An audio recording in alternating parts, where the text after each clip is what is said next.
नाज़रीन, पाकिस्तान का education system दिन ब दिन खराब होता जा रहा है। नौकरियां ना होने के बराबर हैं और लोग बैरून मुल्क का सफर कर रहे हैं। आइए जानते हैं इसके पीछे हैरानकुन इंकशाफात और इसकी डीप एनालिसिस रिपोर्ट पेश करते हैं। नाज़रीन, इसके पीछे मैं दो चीज़ों को दोषी करार दूंगा। एजुकेशन सिस्टम में एक मैस मीडिया और दूसरा पेरेंट्स। मैस मीडिया सिर्फ और सिर्फ तीन चीज़ों के गिर्द घूम रहा है: पॉलिटिशियन, क्राइम और स्पोर्ट्स। कभी भी मैंने मीडिया के ऊपर किसी भी स्टूडेंट के गोल्ड मेडल का इंटरव्यू नहीं देखा। कभी भी मैंने मीडिया पर किसी कुकिंग सिस्टम के अंदर औरत का गोल्ड मेडलिस्ट इंटरव्यू नहीं देखा।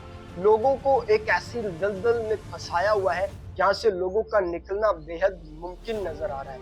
और यहाँ पर लोग इतने ज्यादा फंस चुके हैं जहाँ से तंग आकर लोग बाहर के मुल्क का सफर कर रहे हैं। वालिदैन बच्चों को ऐसी डिग्रियां और ऐसे कैरियर चूज करने के लिए फोर्स करते रहते हैं जहां पर वो नंबरों की दौड़ में तो आगे निकल जाते हैं, लेकिन अपना कैरियर और अपने बिजनेस और अपनी लाइफस्टाइल को लग्जरी बनाने में पीछे रह जाते हैं। और यही वजह है कि पाकिस्तान में बहुत से लोगों के पास डिग्री तो होती है लेकिन जॉब ना होने के बराबर होती है। पाकिस्तान में नौकरी की रेशो 300/1 है, यानी 300 लोग अगर एक ही दौर में दौड़े तो वहां से सिर्फ एक शख्स जीता है, बाकी सब लोग पीछे रह जाते हैं। और इसकी वजह यही है कि कैरियर अपॉर्चुनिटी में लोग बहुत पीछे रहते हैं, नंबर्स की दौड़ में आगे निकल जाते हैं।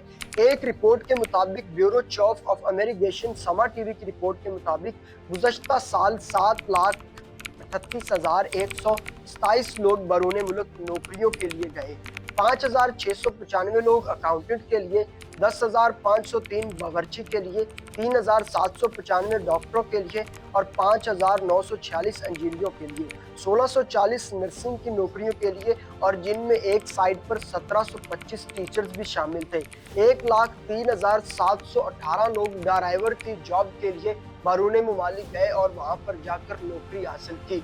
एक ऐसी लंबी एनालिसिस रिपोर्ट देखने के बाद मैं खुद इस चीज से हैरान हूं कि लोगों के पास इतने ज्यादा वसाइल पाकिस्तान में नहीं है कि वो अपनी जॉब अपॉर्चुनिटी को मजीद आगे बढ़ा सकें और मजीद आगे निकल कर नौकरियां हासिल कर सकें।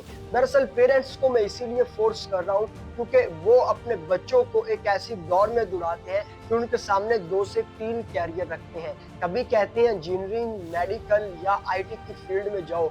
कभी किसी ने नहीं कहा कि मैं कुक बन के नोबेल प्राइज भी हासिल कर सकता हूँ, मैं आईटी की डेवलपमेंट कंटेंट क्रिएटर बन सकता हूँ, मैं कंटेंट क्रिएशन यूट्यूब को एज अ करियर ज्वाइन कर सकता हूँ, या ऐसा कुछ भी। पाकिस्तान में कभी किसी ने इस पर सोचा ही नहीं और सोचने दिया भी नहीं जाता। कोई भी अगर पेंटिंग या आर्टिस्ट बनना चाहे तो माँ बाप कहेगा पहले कोई अच्छी डिग्री कर लो, उसके बाद अपने कैरियर की तरफ भी या अपनी हॉबी को भी एंजॉय कर लेना। तो ये एक बहुत ही डीपली एनालिसिस रिपोर्ट हमारे सामने आई है। अगर आपको ये वीडियो अच्छी लगी हो तो हमारे चैनल को लाजमी तौर पर सब्सक्राइब कीजिएगा। अल्लाह हाफिज़।